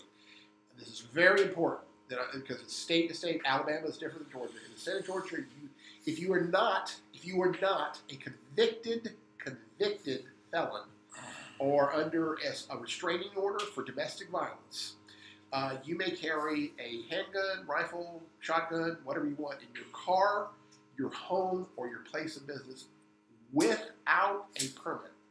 Now listen to me now. There's a lot of stipulations to this. Without a permit. You may carry it. It doesn't matter if it's loaded or unloaded. Now that differs state to state, everybody. That's why I'm telling you it's different. State of Georgia, it doesn't matter. If you do not have a permit, you can still carry in your car, and you can carry John J. Coley, C-O-L-E-Y, you may quote me on this, and I'll win the bet for anybody out there that wants to debate this with me on that. You can carry it concealed without a permit if you are not a convicted felon or under Domestic Violence Act stipulation, but it must be in the glove box or the console of your car. If it's underneath the seat and you're not a permit, you're breaking the law. If it's staffed underneath your leg but you're sitting on it, you're breaking the law. Yeah. It must be. Now, let me just finish up. This is very important. And the reason it's the glove box or the console is because there are cars that don't have a glove box and they only have a console. Now, if you have it may be in one of those concealed. If you want other than those, it must be plain view. Loaded, unloaded, doesn't matter. Doesn't have to be the trunk, anything such as that on that. Now, also very, very important. Once you get a actually in the state of Georgia now, it's called a special weapons license. On that, you can carry anywhere in your vehicle, anywhere on your person, concealed, preferably concealed. They prefer you to carry concealed. On that, with a few exceptions, I think right now you can't carry it to a political event, a political rally. You can take it. You can't take it into a courthouse. You can't take it into a law enforcement facility like a police department or a jail or such that, unless they have permission that you can't do that. Now, you can take it into government buildings unless that local law has established a ordinance saying that you can't. Now, one of the crazy things I don't understand is we have the government center, we have the citizen service committee. The citizen service center, which is over there by the library, is where the tag office is, the tax commissioner, a lot of places where people will be very upset. The school board has their meetings there, and council has their meetings there, but there's nothing on there about not being able to bring a handgun in there. They used to have that. They used to have a metal detector, the whole thing on that, and they don't have that. They have it in the government center, but they don't have it there on that. Now, and everything that you said is all about Georgia. Now, that's why I want to go to you, because it's completely different. If you come out of Columbus and you go west across the bridge, it is all of it just went straight out the window. Straight out the window. Now let's go to Alabama. If you're going to carry in your car or you're going to carry concealed, the view is, it's not the view, it's the law. You have to have a concealed permit. And that's why a lot of us have been fighting this thing. It came up in the Alabama legislature about doing away with the permits. Okay, but the big thing is, it's going to make police officers less safe and everything, and we won't be able to get as many criminals because we won't be able to catch them without a permit. You know, that's a bunch of hooey. Criminals don't go get permits in the first place. Criminals are criminals. Criminals are going to do what criminals want to do. That's why they're criminals. When they go get the permit, if they're a criminal, they don't get the permit, people. You know, it's about money, people. If you're living over the state of Alabama, okay, if they did away with the permits, you wouldn't see much difference. Now, please, I think we need to reinforce something you just said. Please, this is so important. What's up? In Alabama, you must have a permit to carry it in your car. Right. Period. Permit. In Georgia, you do not. Unless you... and why does that not make sense? Because in the state of Alabama, you can carry in the open all day long.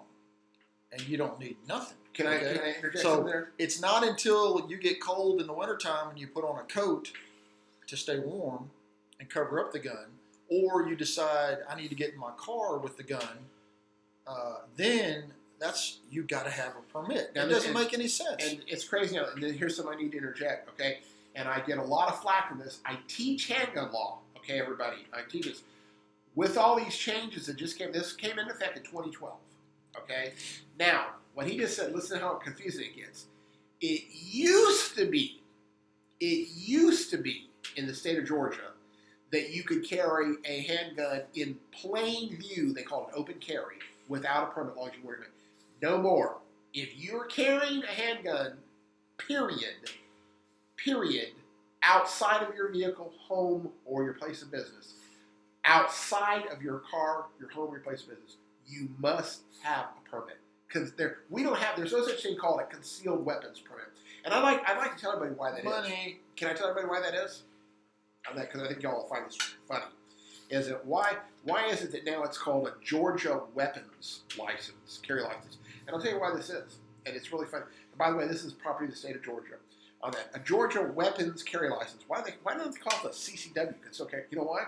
Because a number of years ago, true story, there was a Georgia state trooper, God bless him, that pulled over in Atlanta a person, I think on a speeding charge or something like that, and it was a business person, and they got the person out of the car.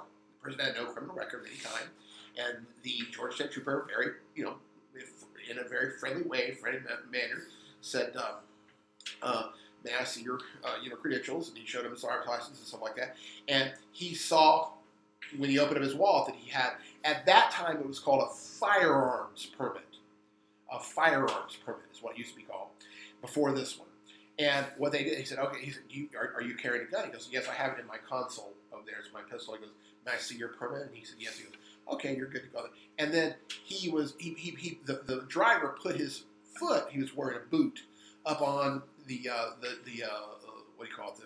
When you get into the car, and the floorboard, and he was wearing a boot, and he had a knife in that boot, and it was under his pants, and the Georgia State Trooper said, "What is that?" And he said, "That's my knife." And he said, "Well, you're under arrest." "I'm under arrest for what?" True story. True story. This is actually a state case. He said, "For carrying a concealed weapon." And he said, I have a permit here." He goes, "No, that says firearms only." Well, obviously, it did go to court, and obviously in recorder's court, the judge threw it out. The judge said, "That's ridiculous. We're going to let you carry a handgun, but we won't let you carry a concealed weapon." Yeah, you never bring a knife to a gunfight. So because that confused so many people, they changed it, and now it's called a special weapons. And you know why that's significant? That means that basically, unless it's a federally or state, like a sawed-off shotgun, an illegal sawed-off shotgun, or a fully automatic weapon, you carry anything, a pair of nunchucks, a knife, a spike, a pistol, or whatever. Period. But the thing we want to highlight is also too. Now, Eric, help me on this. I believe so. Aren't you all still a may issue state? No. It changed to shall issue if there's no outstanding reasons why you can't have it. Thank you, Kim. Yeah, Georgia weapons carry license. Let me say something. Let me tell you just some people what the difference is. What do y'all talk about? May issue, shall issue. In some states, now Alabama, thank God, changed over. Georgia's always been a shall issue state, which means that if you meet the qualifications, they've got to give you a permit. Now there are states and Alabama just recently changed that. Yeah. It used to be what's called a may issue state, which means even if you meet the qualifications, because see, in Alabama, when you go to get your pistol permit, you get it from the sheriff. The sheriff. Here, you get it from the probate office. Yeah. The probate. Matter of fact, it says marriage licenses and gun permits. Isn't that funny? And the government said all that. So there, it used to be. And do you remember the Rusty Hauser case? The Rusty Hauser from Phoenix City that went to Louisiana and killed the people at the theater? Yes. Rusty Hauser was from Phoenix City. And Rusty Hauser had gone and legally bought, he had no criminal record, he had legally bought a handgun in Phoenix City. And he went to the sheriff to get a permit to carry it, concealed. And the sheriff knew that he had psychological issues because the people on the national side didn't know that, but he knew that. And he told him no. He said, I'm not going to give you I'm sorry. Right. And he didn't care. He carried it concealed anyway. Can we say a word? Even more than one. Yeah, 2 words. Anyway, for the ladies that are carrying concealed, whether it be in your purse, which I don't recommend carrying in a purse, you need to go out and spend the money and get a purse that's made to carry a weapon. In other words, when you're going to and from the parking lots or whatever, and I want to say a word about a lady that I saw at Walmart the other day, but it's just about being alert, okay? And this is free advice. If you're going to have your gun in your purse, it needs to be a purse where you can get to that concealed weapon in the purse. It has a little slot or a holster built into it. So, in other words, if you were to be walking out and it was jerked off your wrist, and if you're going to carry a gun, you need to be ready, you need to be alert, okay? So, you need to be trained. But however you carry, if it's going to be in a purse, if that purse is jerked away from you, you need to make sure it's set up so that the gun, your hand is on the gun if you're walking at night or whatever, you're coming out or you're something that alerts you that you're anxious about. Your hand should already be on the gun. If the purse is jerked off your shoulder or from under your arm or whatever, that the purse goes, but the gun comes out in your hand. In other words, let them have the purse, but you've got the gun, okay? If you're going to carry on your body, there's all kinds of stuff now for these like spandex sports pants and stuff that have a holster built in. There's bras for women that a gun can go into. All types of different things. You just want to, but the old days of, putting the big old hog leg in the purse with the makeup and the compacts and the hairbrushes. Pens and pencils and anything that you get. The 10 pounds of stuff that you're carrying, you're never going to go in there and get your hand on the gun when you want it, okay? But the times, and here's the thing about the lady at Walmart the other day. I was I was getting some chicken at the deli, and I noticed that in her purse she had her wallet standing right there and her big old cell phone standing straight up in the air in the purse, and her back was to the buggy, and she was focused on the lady talking to her at the counter, and I was right behind her. It had been very easy for me just to reach over and get her cell phone out, or her cell phone and her wallet, and go on my way. Now, would I have been under observation by a camera?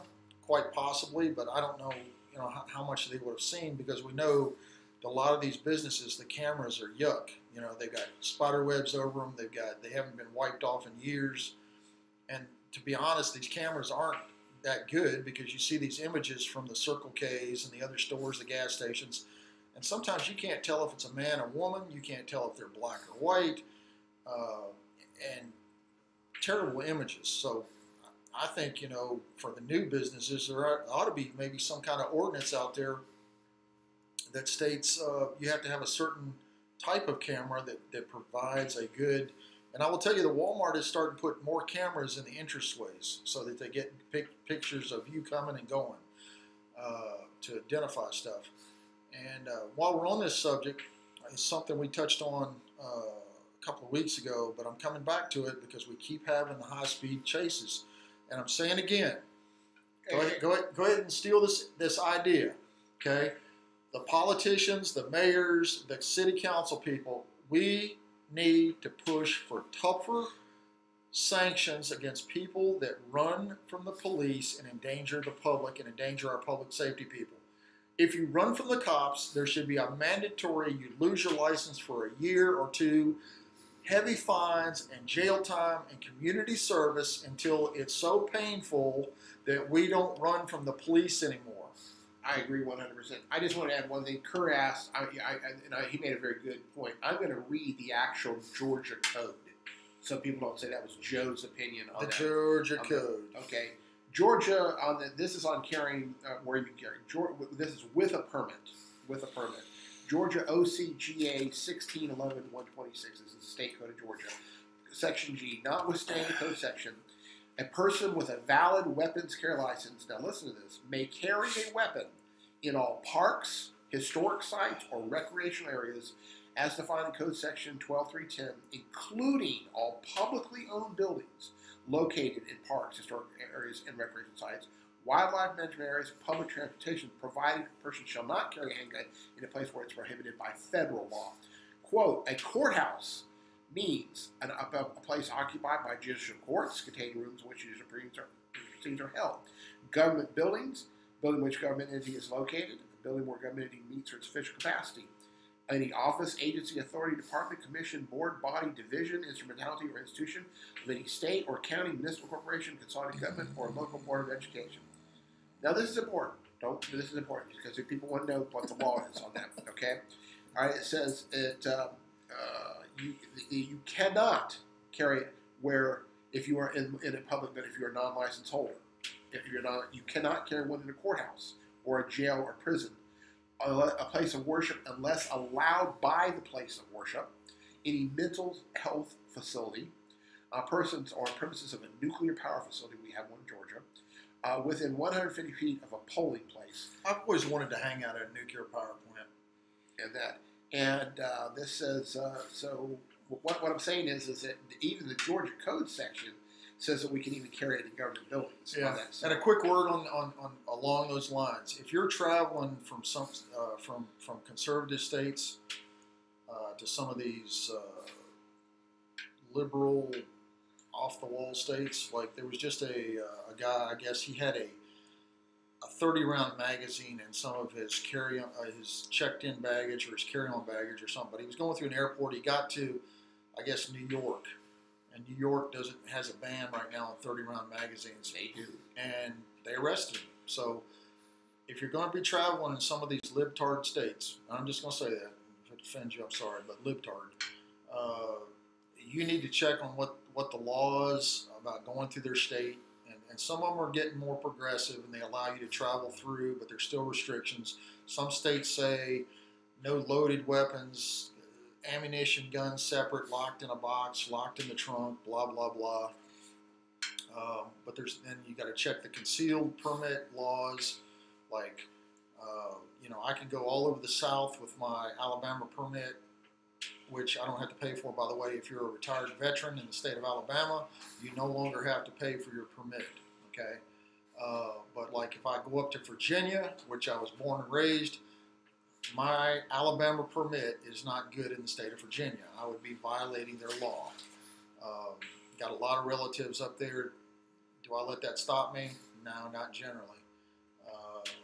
Because my right to protect, in my view, my right to protect my family and my own life supersedes any stupid Virginia law. By the way, and I'd like to quote on that, Georgia House Bill 60, quote, defines the following. House Bill 60, Georgia Stand Your Ground Law. House Bill 60, yeah, if you reasonably believe your life is in danger, you have the right to use deadly force in defense of life. That's out of the Georgia Code. That's out of the Georgia Code. I'm just making sure people understand that we're not going to quote laws. The Georgia House Bill 60 provides that any condition that you may have a firearm in your home, car, or place of business without a permit. Yeah. As long as you're legally, you're not under any of the provisions of a convicted felon or under domestic violence. And here's something else, folks. And I'm not. This is not pointed at any person or something. But I just saw a post. Don't tell people what you do for self-protection. Don't give anything away. So don't tell people that you carry concealed. Don't tell people that you have, a gun in the corner or anything. Don't, especially on social media. You don't give out any information on social media because you don't know. I'm not an expert on social media, but I know that sometimes I see stuff that I'm not friends with people, but because I'm friends with other people who are friends with other people or something, I'll see a post that'll pop up and I'll have access to that information. So I'm going out of town. I'm going on vacation. I'm not going to be at home. My husband's out of town. He's in the military. For the military wives that are out there and stuff, you already know the OPSEC. You already know the operational security. You know what to say, what not to say, because half the time you drive me crazy because we can't figure out if you're trying to join our page and stuff. I can't find out if you're local, if you're from Alaska, California, or whatever. And I'm like, well, why are these people? Eventually, something will show me that you're a military family or you're related to the military, and I'll figure you're here because of the Fort Benning plan, and you get on the page. But my point being to everybody else, don't give anything away. Your kids shouldn't be discussing the 70-inch TV that you just bought because you don't know who they're telling and who they're going to tell. You shouldn't tell about new gun purchases or my daddy just won the lottery and he's got $1 million at home now. Don't give nothing away. Don't tell people that you carry a gun for self-protection or what type of gun it is or what caliber or anything like that. That should just be your family's business. Keep that. Yeah, and I got because you just don't know who's out there that's looking at you. And there is. I'm sorry if this offends people. If you want to call this racist, but there is an element out there that is not going to work for a living, and if they can relieve you of the stuff that you worked hard for, how would that be racist? I'm just saying. I agree. In today's anything you say in public now is being twisted. Yeah. I'm just saying there are people that will not work, but they'll be happy to steal from you. If they can catch you at an ATM, if they can get you at the gas pump and take your car, if they can come to your house when you're not there, they're coming. And there's people on this page, there's 15,000 that have experienced that. Miss Pat, I got something for you. I think this is, I'm going to kind of go back a few minutes. We're talking about some women that were talking about, purse holsters and stuff. Obviously, Miss Pat is a woman, and she is a carry permit holder and carries all the time. Miss Pat, you might want to talk about some holsters that you have as a woman, and that might be helpful. One in particular that I'm thinking of. I have several holsters, and you have to get something that's comfortable for you. Usually, a leather holster works very well.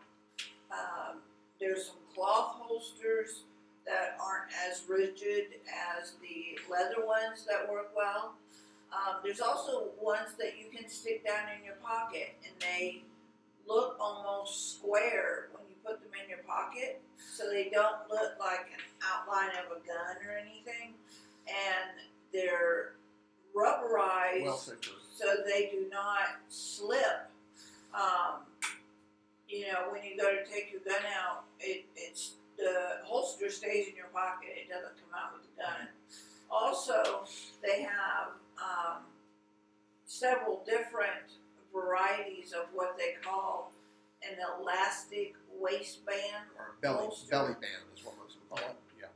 And they have a variety of colors. You can get them lacy.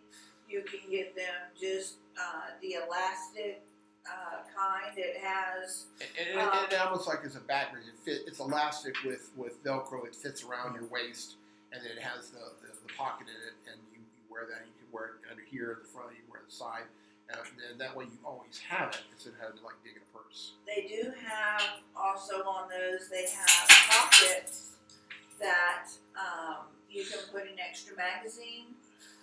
You can put money. You can put your keys.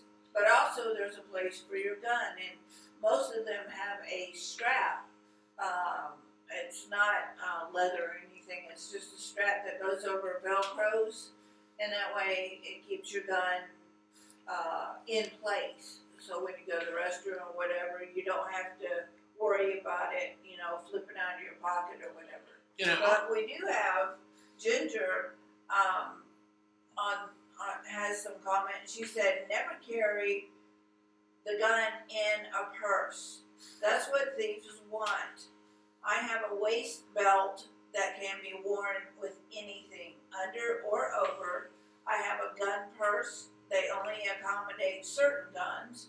I carry a Taurus ultralight revolver. 38 revolver. It won't jam. You are very right. I have one of those also. I love them, and they are wonderful. I try.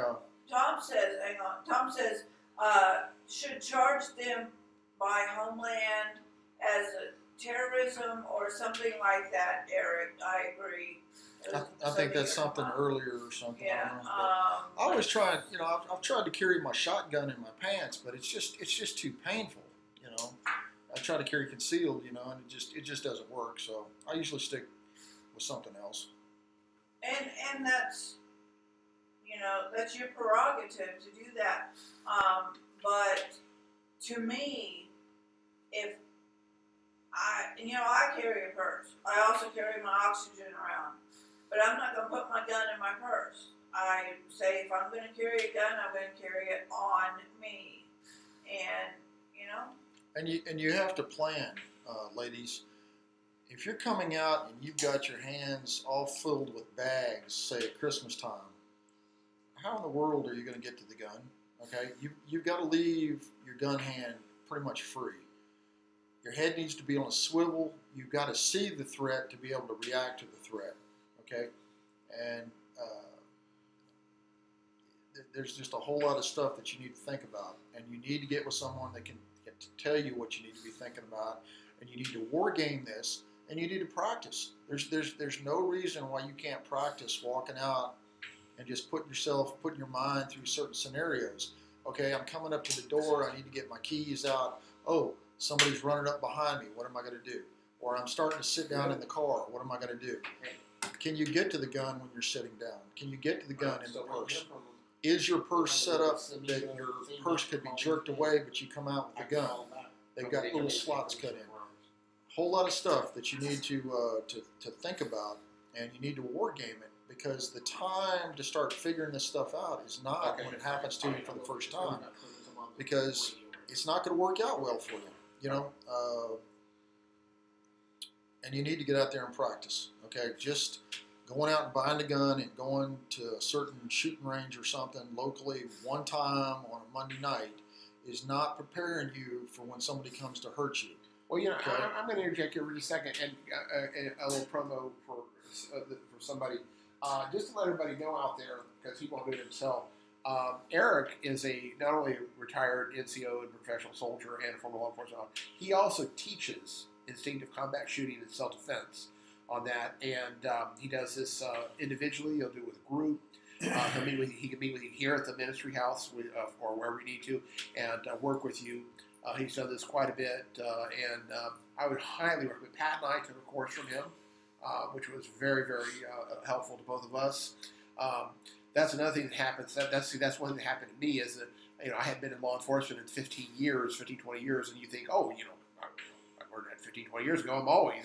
It's not. You need to have it. So give Eric a call. You can get in touch with him on the watch, or you can get in touch with him here, 706-940-0541, and he will give you, and there is a fee for that. He does, because this is part of his living on that, but it's reasonable to work with you on that. But he can help you decide on what type of firearm you need, where to get it. He can help you get it. He can help you with your permit, if you're legally allowed to have one, wherever it be. Also, Eric has said something very interesting. I meant to bring that up. Eric, they can message you on the watch. Sure. On that. And reciprocity, we have all currently, thank goodness South Carolina finally got with the program, all the states surrounding Georgia, Alabama, Tennessee, North, South Carolina, and Florida, all honor Georgia permits on that. Now, it is important to note that even though they honor Georgia permits, you still have to follow the handgun laws of that state. In other words, if that state says in Georgia, yes, it's because like in Georgia, you can carry now a handgun where alcoholic beverages are sold. You used to not be able to, now you can. On that. Hey, Joe, what is that's unplugged over there? Is that something we needed? Oh, that's my okay. power. Never mind. We're okay. No, that's not. But I just want to say, Eric is excellent. He's a great teacher, and I would strongly recommend, because one thing that happens all the time, I've seen this happen 1,000 times, is people go out, and it's going to sound again like I'm trying to be funny, and I'm not trying to be funny. I'm just telling you the way it is. Is a lot of people go out and they think they know, like, oh, I know, I go to a gun store, oh, I want one of these 357 Magnums with a 6-inch barrel, and so like that, and then they get out there and they go, my gosh, this thing's a cannon, and it's too big, and it's too heavy, and it's not. You have to see why, what is this something you're going to that you're going to have on a bedside next to you? I have a shotgun next to me, because at night, I'm not going to grab a handgun, I'm going to grab a shotgun. But if it's something you're carrying every day, all the time, but this is the guy that can help you with that and stuff. And matter of fact, he's also NRA, National Rifle Association, qualified and certified. Certified. Yeah. On that instructor, so you can't beat them. So I strongly recommend that you do this. We're going to actually, I don't have a date yet. It's going to be in September sometime. The Chaplain Paul Voorhees Ministries, we're going to be paying him to come in on a Saturday, I think probably a Saturday, to come in and do a 2-hour handgun seminar on that. We're going to be sponsoring that, and maybe that'll get some people started, and then go with him. Pat and I, we have one of the big ranges here, John McMullen over at Shooters. It does cost a little bit. We got a membership card, and I think, Pat, we go there with our handguns. We go a couple times a week, and it costs us literally $2 to go. That's about it. Because we have our own gear, and we bring and that's if we. $2 we get targets. And you can even buy your targets at Walmart and bring them take with them you. in with you. And we've gone there and it's cost nothing. They have a ladies' night where they have gun riddles there. Yep.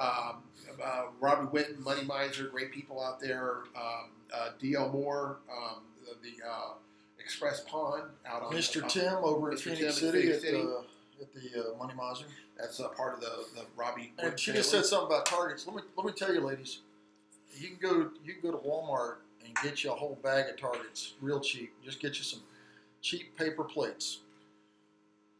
Anything from 6 inches to 12 inches, and paper plates easy. Put a piece of tape on them or a staple in them, and you got a target right there, cheap. A lot of people, what they do is they'll take like a box, like a cardboard box, a moving box, and they'll cut it out and then cut a little silhouette target out, and then use that as a template, and just get a bunch. You go to we're behind Kmart or one of those places and get a bunch of old boxes and just cut out the targets. At 7 yards, 7 yards is the distance. 21 feet is the distance that most law enforcement shootings take place in over history. The statistics, 21 feet. A 12-inch paper plate, you should be able to keep all your shots on that 12-inch plate if you're following the fundamentals. Now, if you're not looking at the front sights and you're all hyped up on adrenaline and you're snatching that trigger as hard as you can, yeah, the bullets are going to fly everywhere. But you should be able to keep your shots. And when we start out teaching target shooting first. We teach the fundamentals. We teach you how to shoot a group. Okay, we're not going to try and nobody is going to tell you that we're going to, in a week or two or one or two Mondays coming out to shoot that you're going to be shooting like a Navy SEAL. Anybody that tells you something like that is so full of sheep dip that it's not even funny. Okay, it takes years to train this and this to work together. Okay, and it's something you got to continue to practice. So anyway, well, look, we've been on for almost 2 hours. 2 hours, and it's been great. I think this has been the longest show we've ever had. It's been one of the best ones on there, and I just really appreciate people, chiming in. Yeah, and here's the thing, people. We can make this bigger. We can make this better. Several times we have the show on several times a we week. can get the people from Fort Mitchell, Bleecker, Auburn, Alabama, I've got Opelika, Alabama, all the places around Columbus. We have 5 microphones in here, and we can make this bigger in here. We can make a group of people in here. Beauregard, Beulah, the backwaters, the people up on Lake Harding that we just found that group the other day. There's no reason why we can't connect and share the information. And the offer's still out there. If you want to come in and get some airtime on a Tuesday or Wednesday, or make a special time, come on in and talk about your church thing. Talk about your charity. Talk about somebody's house burned down and we need to do something for them. Talk about some crime you've experienced, and I think we've got some live reporting coming up in the future. So we need those tips. We need what you're seeing out there. Don't be afraid to post. Some people are afraid of somebody saying this, and don't let people dissuade you from posting. Okay, so what? There's always going to be somebody that's upset about something you said or something you might say, or they might make a comment. Come on, people. It's social media. What are they going to? They're not taking your dessert away at dinner. They're not going to bend your dog tags. As long as you're not lying and defaming them and saying stuff that's not true deliberately, then you're entitled to your opinion. You're entitled to your right to free speech. Go ahead and post. Don't let Facebook get you down, okay? Because it's Facebook, all right? That's right. And you can turn it off anytime. You can change the channel anytime. It's not slander, and it's not denigrate your character. It's true. That's it. Well, Miss Elaine just came back. I don't know what you've been doing, Miss Elaine, but I hope you were at the gym getting strong. There you go. We appreciate it. Well, we're going to be back again at a minimum. We're going to be coming out, I think, on Wednesdays now. Is where we're going to be moving to Wednesdays. Wednesdays, so we're going to get because of stuff going on, kid pickups, activities, all of the above. Certain court stuff. Court stuff. On that. Of course, I don't have any more court stuff. And I'm a mediator. I'm actually not in the court. I'm doing the court stuff on that. So we'll have that. By the way, if you need any help in a mediation, give us a call. 706. Joe's a good mediator. 0541 Mediation Dispute Resolution Services. And this week, Alabama. If you're in Phoenix City and you see my good buddy Kenny Davis, show him which way the courthouse is and tell him to get to court. If you see my good buddy Heap Taylor, say hi. Hi, Heap. And if you're over in Columbus, make sure you say, bye, Teresa. Bye, Teresa. Y'all have a great day. We'll see you. Thanks, Eric, on the watch. God bless you. Thank all y'all, the 15,000 people out there. Together, united, we're strong. God bless you. Keep adding those friends and Keep adding neighbors. those. Be safe. Be safe. Watch out for each other. God bless you. Thank you, Miss Pat. Miss Pat, if you'll take us out. Take us out, or just take us Don't away. take us- Don't take us out. Yeah, there you go. You are out of there.